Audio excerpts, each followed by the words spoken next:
que a nossa convidada chegou. No programa de hoje, uma mulher com mais de 30 anos atuando na perícia criminal. Tem alguns casos que é difícil de você começar a ter uma meada para investigar. Eu sou culpado. É isso que quero ouvir? Fotógrafa técnica e fundamental para o trabalho da DHPP. São vítimas que me marcaram, aí eu vou lembrar do rosto. Culpado. Auxiliou na elucidação de diversos crimes. Já cheguei em local que tem um monte de jornalistas já, e sabendo que é um caso de repercussão, e os caras falam, mano, te dou um dinheirinho aí, entra com a minha máquina, ou passa uma foto pra mim. Denúncia! Palmas para Thelma Rocha! Aqui está a nossa querida Thelma. Muito obrigado por você ter vindo. Você sabe que você tem um fã-clube muito grande, sim, todo mundo aí esperando. A primeira coisa que eu quero falar com você, que é de um assunto que aconteceu agora na Espanha com um jogador, e teve uma perícia lá. Você está por dentro do caso dessa perícia ou você não acompanhou? Não, acompanhei por cima, mas o que ocorre, né? A gente tem uma ética, toda uma ética, porque a perícia ela envolve muitos procedimentos, muitos estudos, muitos laboratórios.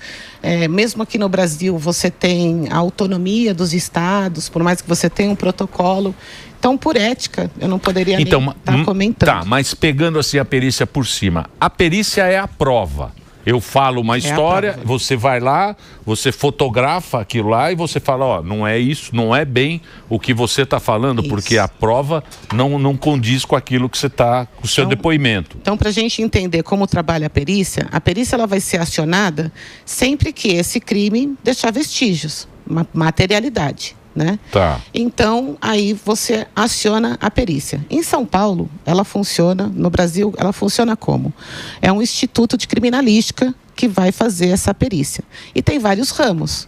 Então, para o desabamento, você tem um perito engenheiro. Né? Para o incêndio, você tem um perito especializado. Tá, para cada acidente. Você é fotógrafa? Acidente. Eu sou fotógrafa. Você chega no presunto lá? Meu Deus. Chega no presuntão? Faz o clique, faz um ensaio. Outro dia eu brinquei, eu falei assim que uma marca famosa aí de laticínios, né, poderia me contratar, né? Assim, claro. Isso sim é presunto. News de verdade. Né? E aí, mas porque eu tenho uma curiosidade. Porque J.R. Duran dos falecidos. A gente vê o filme e o policial, o cara que tem experiência, você vê aquilo, você já sabe mais ou menos o que aconteceu, né? É incrível isso aí. A nomenclatura do meu cargo é fotógrafa técnico-pericial. E eu acho muito interessante esse fotógrafa técnico-pericial. Eu sou técnica em perícia. É óbvio que eu sou uma fotógrafa, uma profissional em fotografia, mas eu tenho que ficar mais atenta pelo aspecto técnico-pericial voltado à narrativa do perito. Então, eu sou a ilustração da fala do perito. Aquele laudo que é entregue no inquérito policial para compor as provas materiais, eu sou a ilustração dessa narrativa. Ele é o roteirista e você é a ilustradora. Ele é extremamente técnico, ele é o expert. Né? Então, quando ele fala assim, trata-se de um tiro tangencial na deltoide com saída na escápula, talvez você fique um pouco na dúvida. Você vai lá, bate o olho na foto e você vê que é um tiro que pegou de raspão, entrou aqui atrás no ombro e saiu do outro lado. Fica mais fácil de você visualizar.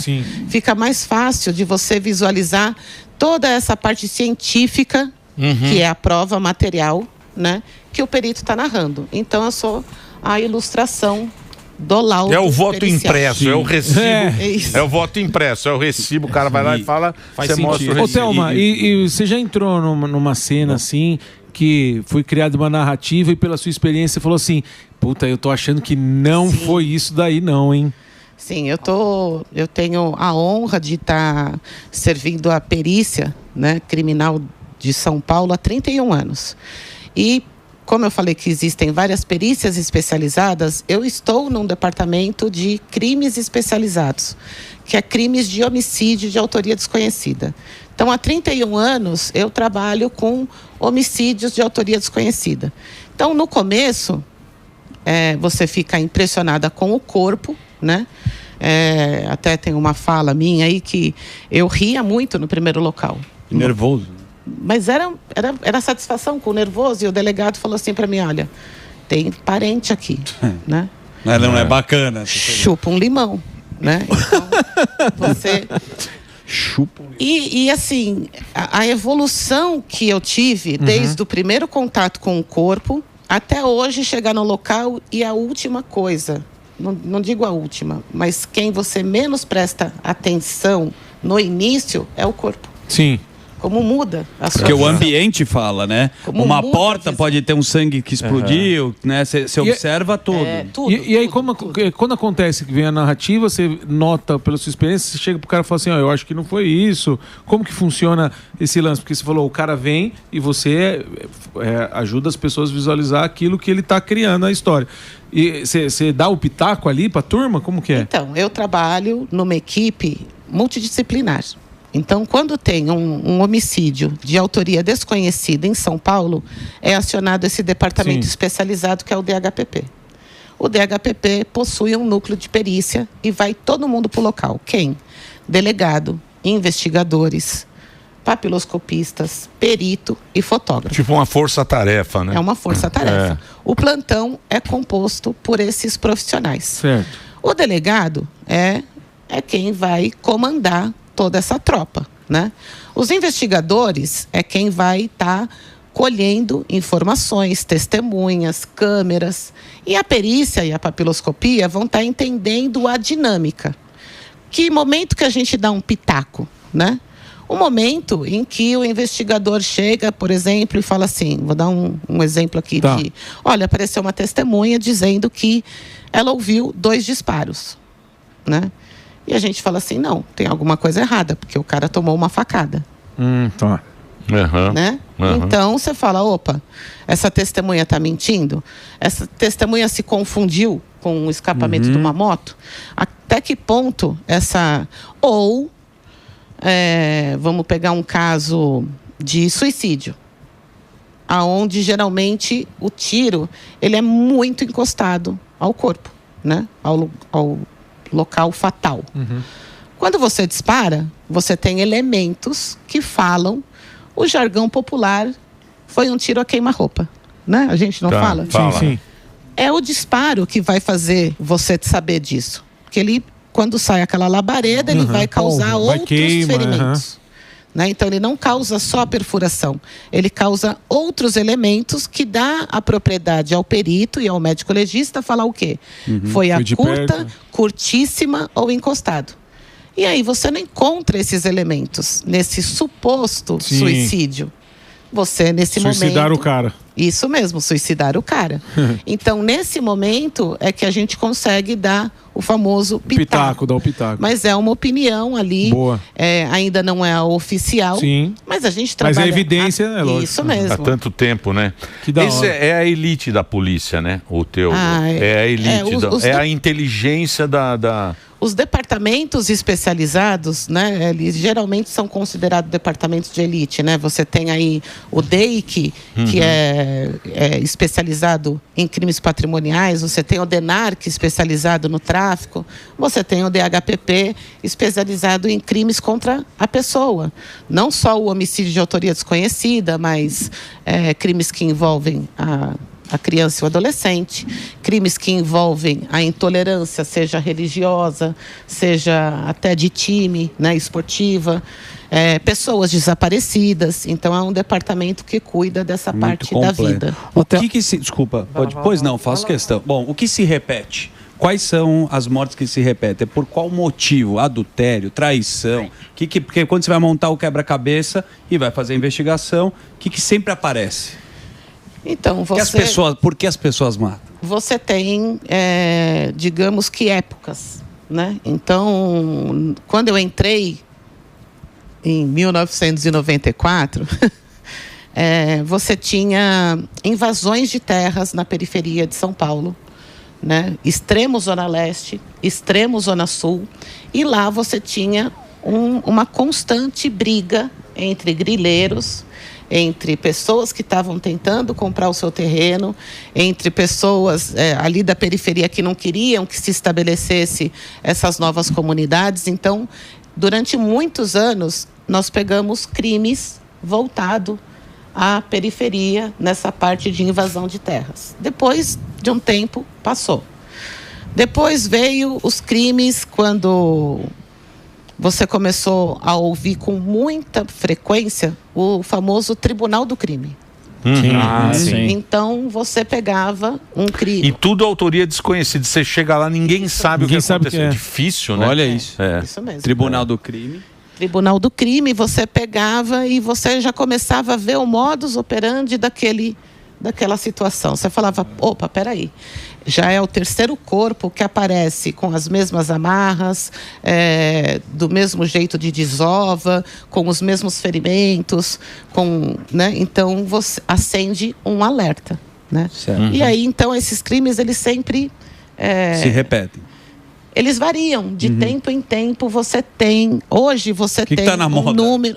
Hoje, infelizmente, o que está, né, bastante em evidência são os crimes patrimoniais, os latrocínios, aonde o indivíduo, a qualquer preço, ele quer obter o bem material, inclusive tirando a sua vida para obter esse bem, seja um Rolex, seja um celular, né? Seja uma aliança. Então ele sai e é um dos crimes mais difíceis. De rua, assalto, você está falando mais nessa linha. É difícil você chegar, né? Não, mas sabe onde está o mais difícil? Você não tem uma ligação entre a vítima e o autor, a não ser o bem patrimonial. Não tem praticamente uma cena formada, né? Deixa eu só fazer um break para quem está no rádio agora. O papo está muito bom. A gente vai continuar. Você que está na TV, nas plataformas.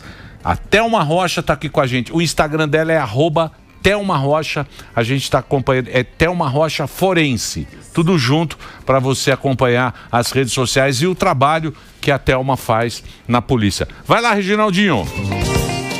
Pode concluir. Não tem, o cara sai à caça. Para cometer um delito. Então, é um Uber que você pede no local aonde ele estava ali caçando. Então não tem nenhuma ligação direta com você. E no campo pericial, muitas vezes, é um campo precário, porque muitas vezes não tem o contato entre a vítima e o agressor, e apenas a imposição armada me passa o seu bem, né? E a perícia, muitas vezes, ela busca esse contato para conseguir uma prova material. Fragmentos, essas coisas todas, né? Hoje difícil. Nossa, complexo. Você só tem uma pessoa morta e fala, e aí, resolve aí. Uma cena. E aí ainda muitas vezes ele é roubado no local que ele nem trabalha lá, ele nem mora lá. Tá passando. Isso mesmo. E vice-versa, a pessoa que está também cometendo. E aí tem que fazer uma investigação para trás. Isso mesmo. Muito longa, para entender por que aquela pessoa estava ali e tal. Isso que eu ia perguntar da reconstituição. Exatamente. Como é que faz a reconstituição com a equipe inteira? Porque aí você tem aquela imagem e você fica... Deve ser um negócio... que, não, essa pessoa ela veio daqui. Como é que é feito esse trabalho em conjunto com vocês? Quando se fala em reconstituição, tem duas hipóteses. A primeira é, você precisa fazer esse reverso, da onde a vítima veio, se ela já estava sendo seguida, e mesmo a outra pessoa. Hoje, nós temos as câmeras de segurança. É um grande aliado da polícia. Então, a polícia, que daí é a parte dos investigadores e do delegado, eles vão reconstituir por onde essa pessoa passou, até achar alguma coisa. Outra coisa que é a reconstituição, vulgarmente chamado de reconstituição, é a reprodução simulada dos fatos, né? Que também é feita pela perícia.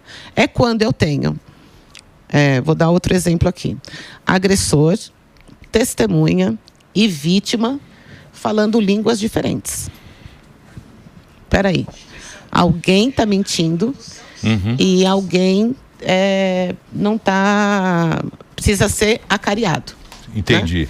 Né? Cada então, um falando uma coisa. Cada um falando dando a sua versão. Nossa. Cada um falando uma coisa, cada um dando uma versão e cada um falando uma coisa que não condiz com a prova técnica.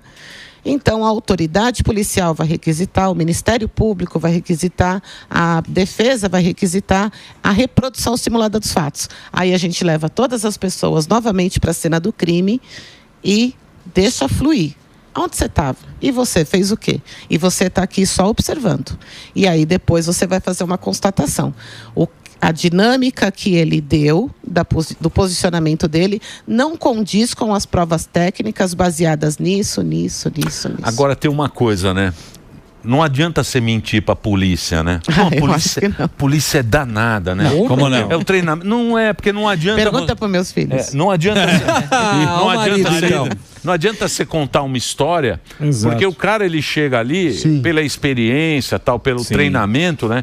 Ele já sabe. E muita gente tenta contar uma história, porque a tendência do ser humano é se safar de qualquer situação. Lógico. Matar alguém. É a sobrevivência nossa, é essa. Natural. E a gente sempre vai tentar se livrar de uma... E isso é o que a gente mais gosta, né? É a parte que a gente mais gosta. Mas você já viu algum crime perfeito? Que você falou, não, esse cara se safou porque ele conseguiu. Existe o crime perfeito?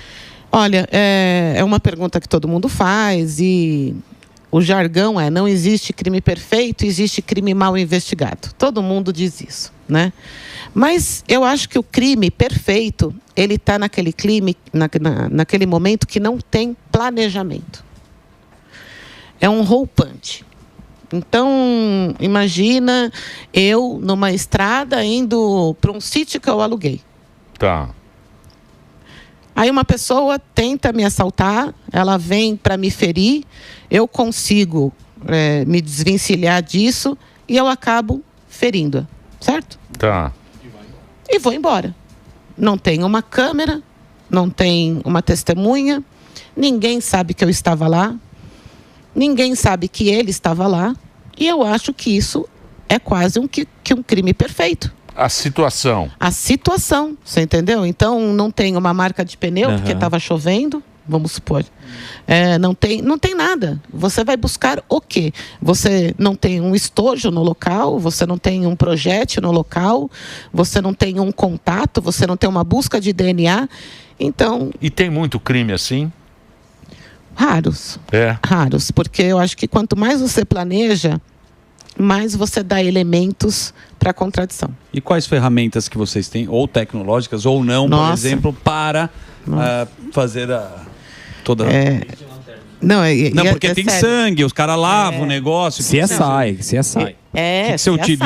Eu me empolgo, porque assim, novamente citando o ano que eu entrei em 1994 com uma máquina analógica. Putz! Então você tinha uma máquina de filme, que muita gente nem sabe, né, o que é. E você tirava aquela foto e muitas vezes você ficava na dúvida. Mano, será que vai vir uma foto? Você esperava. Tem que revelar a foto para vir a foto. Então, assim, hoje nós temos eu comento que nós, nos últimos 10, 15 anos, nós demos um salto tecnológico. A Superintendência de Polícia Técnico-Científica, ela deu um salto tecnológico de 50 anos. Então, hoje você tem exame de constatação de sangue humano na hora, no local. Caramba. Então, eu carrego no meu cinturão, entendeu? Então, o que é? Um spray, um líquido que você joga no negócio? É quase um teste de gravidez, né? Ele é cromatográfico, né? Então, você tem o contato vai mostrar... Você tem uma gotinha, você tem uma gotinha, você fala, será que é sangue ou não? Então, você passa ali, coloca, e ele vai subir naquela fita, né, colométrica, e vai indicar se é positivo para sangue, e esse exame é necessariamente positivo para sangue humano. Ah, legal. E deixa eu perguntar um negócio para você. Os Estados Unidos, se é fichado hoje em dia, você já deixa lá o seu DNA. Os Estados Unidos já tem um banco de... Sim, isso aí. Fez lá, você pegou no trânsito. Deixa aí, ó. O cara vai lá, passa, já tem o DNA. No Brasil, tem banco de DNA? Tem. Já temos isso. Já temos. Mas é pequeno, né? Olha, quando ele iniciou, ele era bem fraquinho. Só que quem mais abastece hoje o CODES, né, que é o banco de dados genético brasileiro, é a população carcerária. Então, ele está muito bem abastecido. Nós já temos resultados desse banco. Então, recentemente, a equipe atendeu um local onde foi coletado um perfil genético no local. Assim que bateu o confronto no CODES, que deu match, deu com um ex-presidiário que havia cometido já vários furtos à residência. Nesse sentido... O DNA é uma coisa que ajudou bastante, muito, né? muito. Nesse sentido de tecnologia, eu mexo muito com inteligência artificial e tem uma área que é diagnóstico por imagem. Então, tem pessoas usando diagnóstico de raio-x do tórax para ver patologias. Faz o Emílio de mulher. Pô. Quando você tira uma foto na cena do crime, existe alguém que já está usando inteligência artificial para tentar contar a história daquilo? Ou, por enquanto, ainda é feito da forma meio humana? Por enquanto, é feito em fotografia, é feito de uma forma meio humana, né? Quando veio a máquina digital, o Estado sentiu até a necessidade de fazer um protocolo, uma vez que já estava existindo aplicativos de correção. Então, como eu falei que aquela labareda vai determinar se é um tiro a curta distância, eu vou na foto, tiro aquela zona de tatuagem, tiro aquela zona de esfumaçamento e eu transformo um tiro a longa distância. Então, de uma qualificadora, né, eu tirei. Não. Hoje você tem um protocolo de como você deve fotografar, como que você tem que arquivar e quantas vezes você tem que arquivar essa foto. Muitas vezes o juiz manda uma cota para a equipe dizendo assim, que sejam entregues todas as fotos que foram confeccionadas no local e não apenas só as que foram utilizadas no laudo. Então, até a sequência fotográfica há de se falar de ser um protocolo de cadeia de custódia. Não depender do profissional. Isso mesmo. Hoje a gente trabalha... hoje não, né? A gente trabalha baseado na cadeia de custódia. Tudo eu preciso documentar. Eu vou recolher essa caneta do local. Aonde ela estava? Como ela estava? Em que lacre que ela foi armazenado? Para que laboratório ela foi? Ela voltou com qual resultado? Então, essa cadeia de custódia é que vai dar uma credibilidade e uma legitimidade da prova, desde o local até o julgamento final. Porque o O.J. Simpson se livrou pelo erro da perícia. Isso né? mesmo. A perícia errou e aí o julgamento foi anulado. Quem quer entender sobre cadeia de custódia, eu sempre recomendo O.J. Simpson e Amanda Knox. Amanda Knox também é um erro pericial de quebra de cadeia de custódia. É muito interessante. Amanda Knox foi na Itália. Na Itália, né? A menina lá, né? Universitária. Isso. Que sumiu, teve uma... Daí ela foi encontrada morta dentro de casa, mas eram vários estudantes que frequentavam a casa, né? E por quebra de cadeia de custódia, é muito interessante assistir essa série.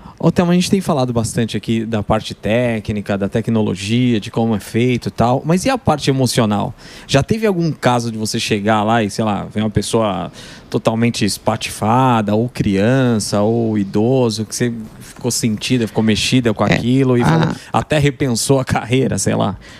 Nunca repensei a carreira, nunca. Eu sou filha de fotógrafo pericial, né? Sou sobrinha de fotógrafo pericial, sou prima de fotógrafo pericial, mas esse é um outro programa. Foto da família deve ser legal, tem 3 cadáveres. Família só no... Família presunto. Família presunto. Nunca repensei. Mas o assim... Looney Tunes, que parece. O que... Por hoje é só, pessoal. As pessoas sempre perguntam isso. O ferimento te choca? Não que não choca. Mas a motivação te arrebenta. As histórias, imagino. Te arrebenta. Você saber, no caso Renan, que ele foi defender a namorada, isso foi bem repercutido, ele foi defender a namorada num furto de telefone, quando eles estavam voltando, ele foi buscá-la num cursinho à noite, e ele se põe na frente dela e toma um tiro na cabeça. Nesse momento, você não tem como você não ficar mexido, você entendeu? Foi um tiro na cabeça. Então, a cena, ela não é tão horrível de ver enquanto ferimento, mas ela te destrói enquanto motivação. A motivação faz com que você chegue em casa e coloque seus filhos na sua frente e fala, olha, é o seguinte, a senha do banco é essa, vocês vão ter que se virar sozinho, se acontecer tal coisa, se vocês estiverem comigo, por eu sempre estar armada, vocês correm, não olham para trás, deixa comigo. Então, assim, você para, isso te destrói. Fragilidade, né? Reflete a vida. Espiritualmente também nunca passou nada na tua... Não, espiritualmente tem algumas coisas que eu morro de medo na vida. Espírito, óbvio. Né? Você tá mexendo, né? E grilo. Né? Vou te apresentar os caça-fantasmas. Mas tem lá os espíritos. Você já teve alguma experiência mediúnica? Assim, o cara voltou, não, graças a Deus, não. Ainda não. Um pé não, no não. Tem locais que você sente um clima muito pesado. Eu nunca tinha visto falar, morto, né? Vocês na religião católica, quando vê um caixão aberto assim, pra mim é sem alma, é muito a pessoa é oca, assim, não sei. Assim que eu senti, pelo menos. Sim, porque tá morto. Não, eu sei. Pericialmente. Você não acredita nisso, mas... Ninguém é obrigado a acreditar. Ele não acredita em nada. Você não acredita em nada. Ele não nem só se ele é um acredita em fantasma. Eu acredito na rapaziada. Acredita na já granja tá bêbado. e Você entende o que eu falei? Não é uma pessoa... Pericialmente, para mim, não é um ente que está no local. É mais um objeto que compõe a cena de crime. Sim. Entendeu? Isso. O que vai bater a história é o que está por trás daquilo lá. Perfeito. Olha, Theo, muito obrigado por você ter curioso, vindo. hein? É muito legal e é muito importante o trabalho, né? E a gente tem que sempre ter uma reverência especial aos policiais, né? Sim. Porque o policial, é um cara que vocação na trincheira. É vocação. Nasceu com isso. É vocação. E é um cara que defende a sociedade, é um cara que a gente está sempre vendo e às vezes não dá tanta importância, né? Sim, existe uma perícia de qualidade, sim, principalmente em São Paulo. E a gente sempre, quando assiste lá o CSI, a gente acha que que os acha que sabe alguma coisa. Somos tão bons quanto. Os americanos são os melhores e a gente tem uma polícia muito capacitada aqui. Legal. E muito boa. E obrigado. Parabéns pelo seu trabalho. Obrigado mesmo. E a gente tem uma polícia de elite também, não deve nada. Obrigado. Obrigado por você ter vindo. Obrigado. Valeu. Você tem um fã-clube muito grande aqui, porque é um assunto que interessa muito. Não, é muito bacana. Eu vou passar o Instagram da Thelma para você acompanhar o trabalho da Thelma. É Thelma Rocha Forense. Aqui ela participou aqui do Pânico Especial. Obrigado, viu?